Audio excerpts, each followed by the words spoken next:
Good morning mga ka-JT sa Akalam. At syempre po, second day ko na po dito sa Baguio at naisipan ko po mag-walking at mag-jogging sa obstacle nila. At yan, tumakas po ako kasi nakalak pa. Galing ako ng hotel na yan sa tinutuluyan namin ng mga pinagdadrive ko.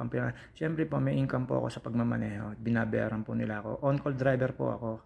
Ayan po yung minsan extra job ko para sa ekonomiya. At syempre po, ayan, nakalabas na po ako.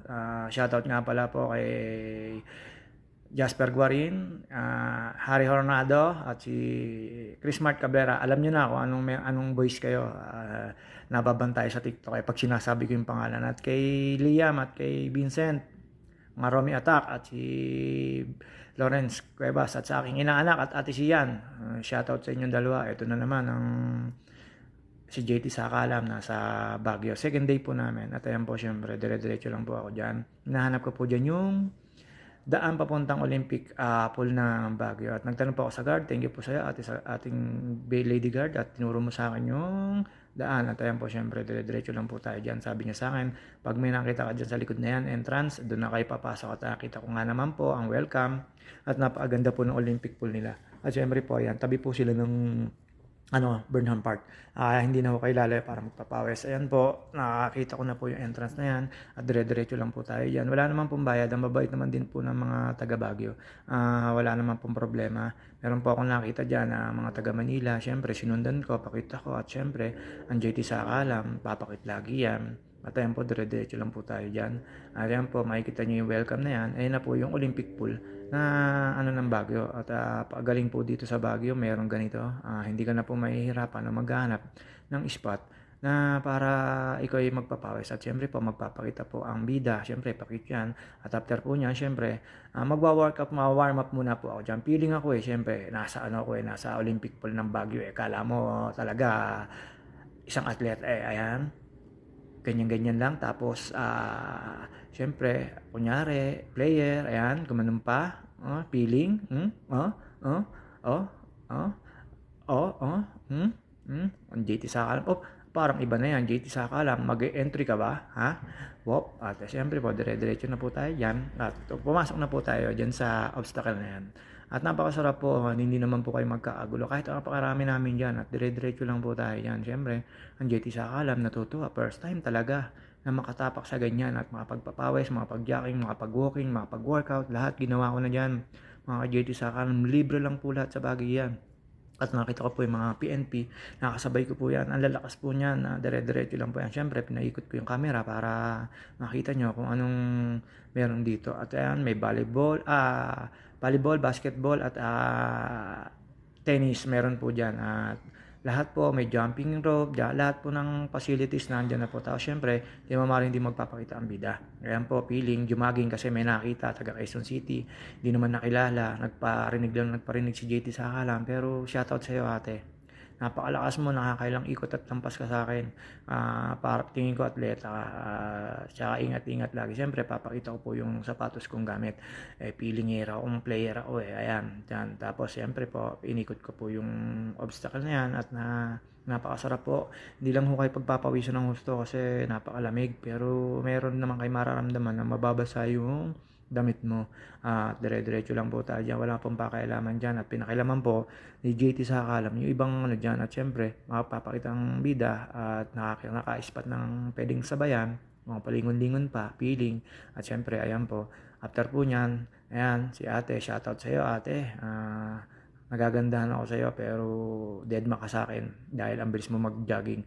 Dire-diretso lang po tayo dyan. After po nyan, syempre, gamit po tayo ng ibang facilities dyan. Pero ayan, feeling si JT sa Akalam, akala nyo nasa ibang bansa pero nasa Baguio lang po yan. Tuwan-tuwa po ako dyan nang nakita ko na may nalabas na usok sa bunganga ko.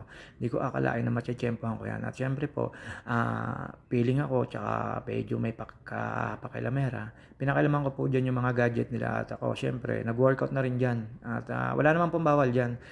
Pero po yan, hindi nyo kailangan magpaalam. Wala pong syempre, gumamit po ako ng gulong ng truck dyan para lumakas medyo ang braso ko. Pero napakasarap po, pati yung abs, dyan. Dire-diretso lang po tayo dyan. Hindi ko na po pinatagal yan. Pero naka 20 repetition ako dyan.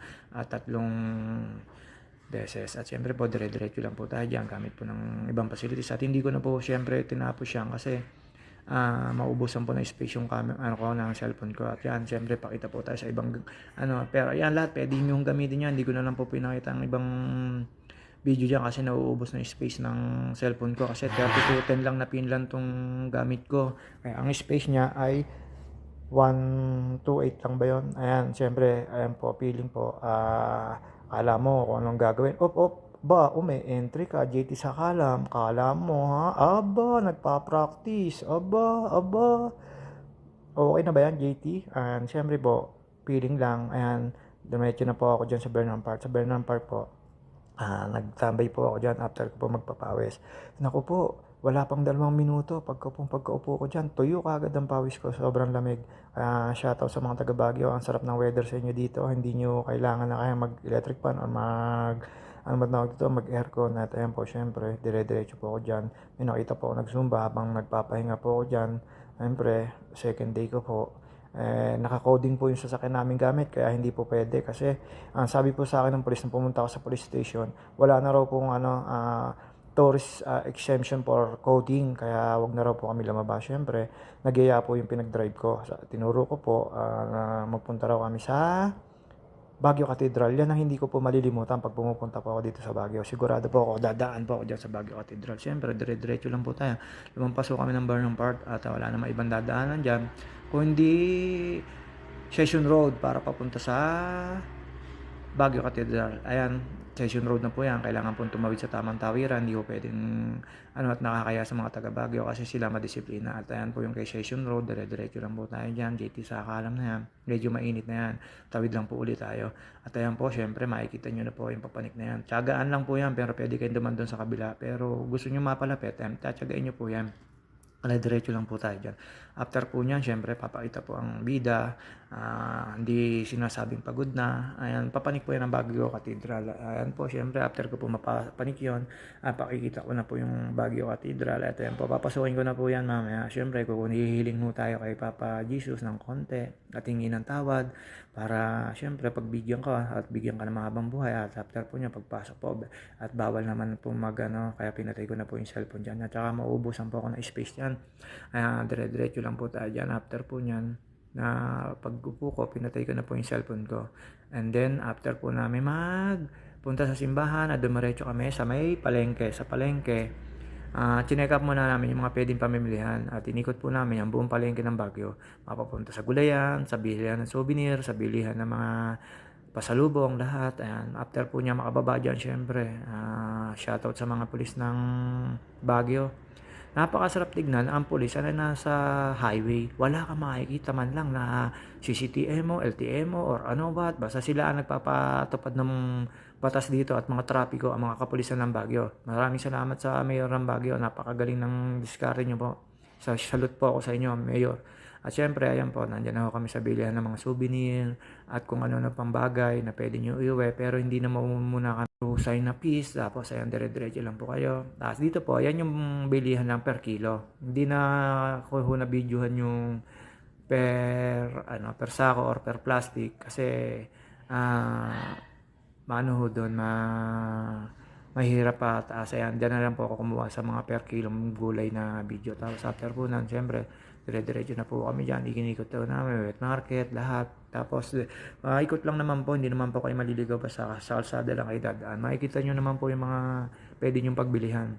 At dyan, umikot lang po kami ng pinag-drive ko. Syempre, para naman masatisfied ba mga pinagdadrive ko, hindi yung sasabihin, drive ka lang. Syempre, ayan, hanap na po kami. Ayan yung binila ng mga langgonisa, tsaka yung pwede nyo bilihan ng mga kung anek-anek. At ayan, syempre, palengke rin ho yan. Party pa rin ng palengke ho yan. Ikot na po namin yan. Syempre, dire-diretso lang po tayo sa paggagala dyan. Ayan, syempre, ayan, shoutout sa inyo mga pulis na naka sa footbridge. Kaya safe na safe po dito.